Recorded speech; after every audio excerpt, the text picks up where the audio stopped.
ما يبقاش ليهم هم الا انهم ياخدوا فلوس وبس. ولكن هل اللي بياخد فلوس عشان ينفذ فكرة هل بيؤمن بهذه الفكرة او بغيرها؟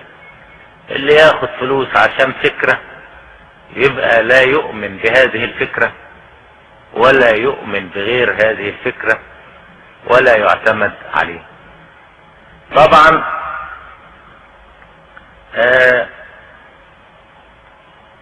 فيصل بيدور على اي حد يلاقي الاخوان المسلمين، والاخوان المسلمين حزب رجعي موجود في العالم العربي، فرصة هم عايزين فلوس الاخوان المسلمين، وفيصل عايز ناس او يتبنى اهدافه يدي الاخوان المسلمين فلوس في كل بلد عربي، وهم يعملوا دعاية للملك فيصل، وهم ما عندهمش مانع انهم يعملوا للرجعية او يعملوا للاستعمار او يعملوا للحلف المركزي او يعملوا لحلف بغداد، لان الاخوان المسلمين كحزب سياسي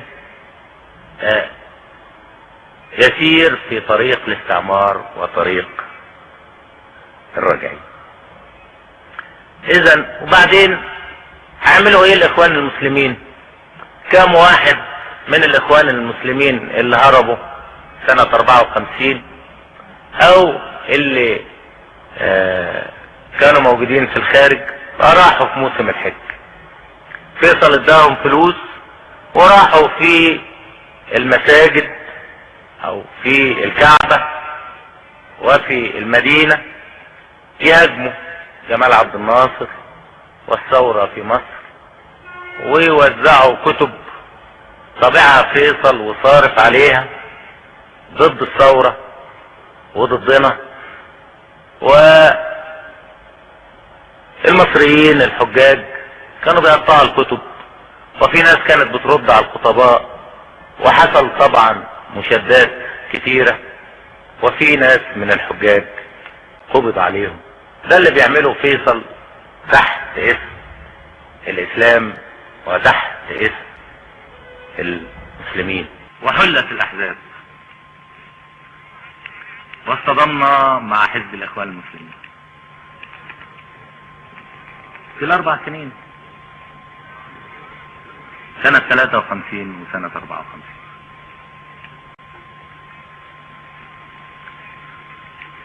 وكان الاخوان المسلمين في هذا الوقت يريدوا ان يؤثروا على احتمال الثورة ويعملوا من نفسهم اوصية على الثورة، واختلفنا واعلنوا الحرب علينا واطلقوا عليها الرصاص في سنة 54 يوم 26 اكتوبر في اسكندرية، وبدأ صراع واعتقل اعضاء الارهاب في حزب الاخوان المسلمين وحكموا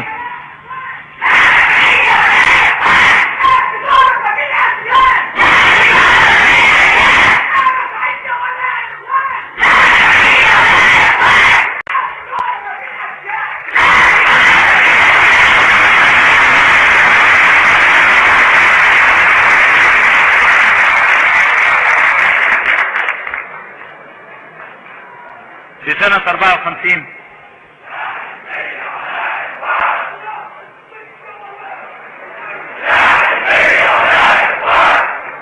في سنة 54 كنا بنتفاوض مع الانجليز علشان الجلاء، وفي نفس الوقت كان الاخوان المسلمين يعقدوا اجتماعات سرية مع اعضاء السفارة البريطانية، وقالوا لهم ان احنا سنستطيع ان نستولي على السلطة وسنستطيع ان نعمل كذا وكذا، وتفاوضوا معانا. وكان الاخوان المسلمين كحزب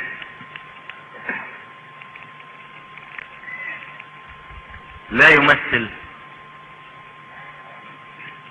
ابدا الشعور اللي بنشعر به في مصر. المرشد لحزب الاخوان المسلمين في هذا الوقت ايام ما كنا بنحارب في القناة سئل ايه موقفكم بالحرب في القناة؟ قال احنا والله دعوة واسعة، انتوا هنا في مصر قد تكون مصلحتكم انكم تحاربوا في القناة، واحنا نرى ان المصلحة ان نحارب في بلد اخر. دي دعوة الاخوان المسلمين، كلام كله تضليل وكلام كله تجارة بالدين. في سنة 53 كنا نريد فعلا مخلصين ان احنا نتعاون مع الاخوان المسلمين على ان يسيروا في الطريق الصحيح والطريق السليم.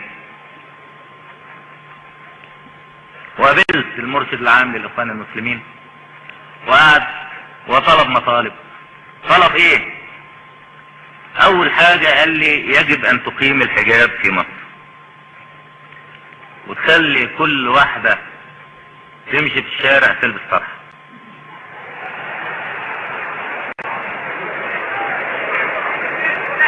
كل واحدة تمشي.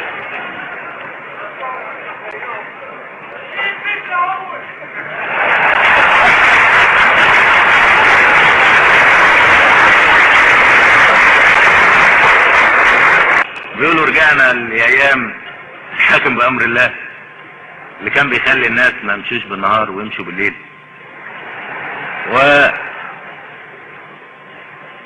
انا في رأيي ان كل واحد في بيته هو اللي ينفذ هذا الكلام. فقال لي لا انت باعتبارك الحاكم مسؤول.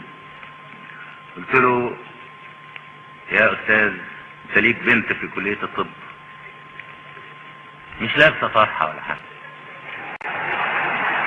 ما لبستهاش طرحة ليه؟ ده كنت انت.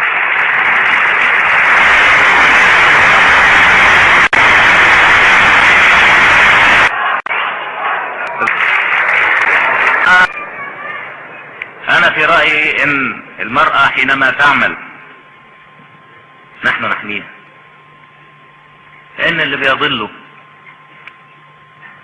ليه؟ من الحاجة، من الفقر.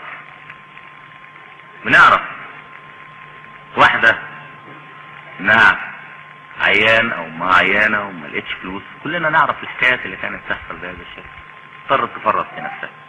اذا العمل هو حماية للمرأة،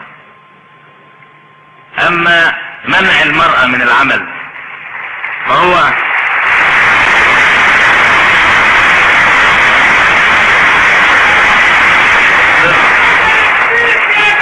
ضد صالح. نحن تكاتف مع الرجل. طلب حاجات بقى بعد كده، بنقفل السينما وبنقفل المسارح، بنخليها ضلمة خالص يعني. نعمل هذا الكلام.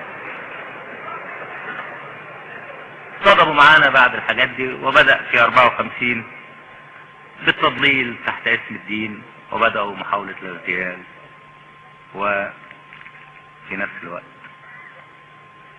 حكموا بمحكمة الصوان. السنة اللي فاتت سنة 54 قبل الدستور قلت عفى الله عما سلف، وطلعتهم كلهم من السجن، وعملنا قانون يرجع كل واحد فيهم الى عمله بمهوته وياخد دوره في الترقي وكل شيء.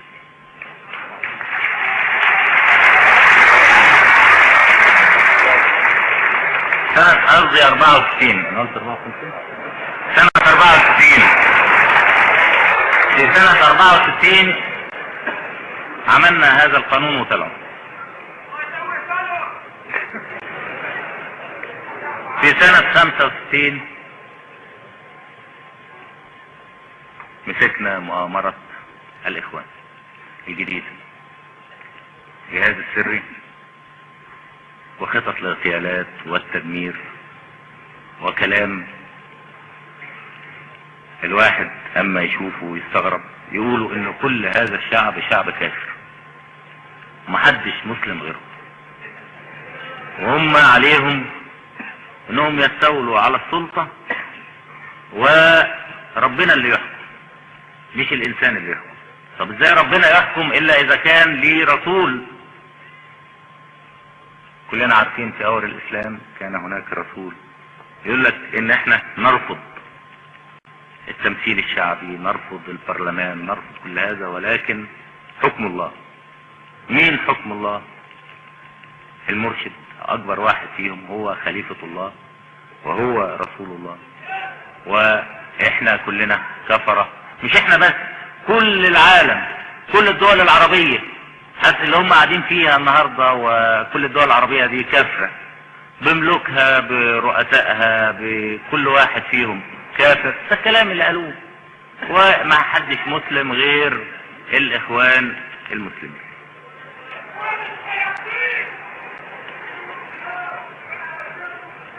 طبعا اعتقلوا، واعتقلنا ايضا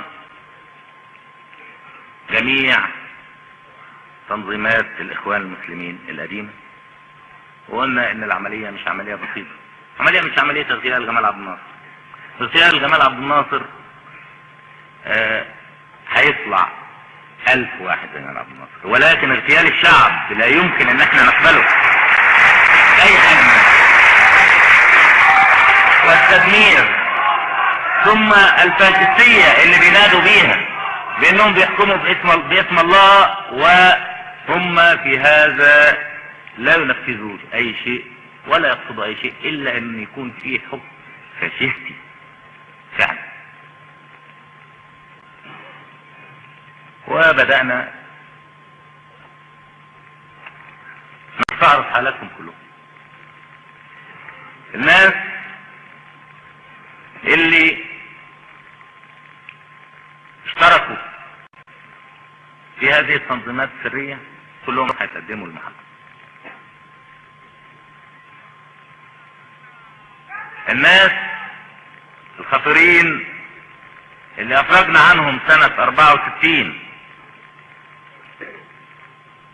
وكانوا اساسا يمثلوا رؤوس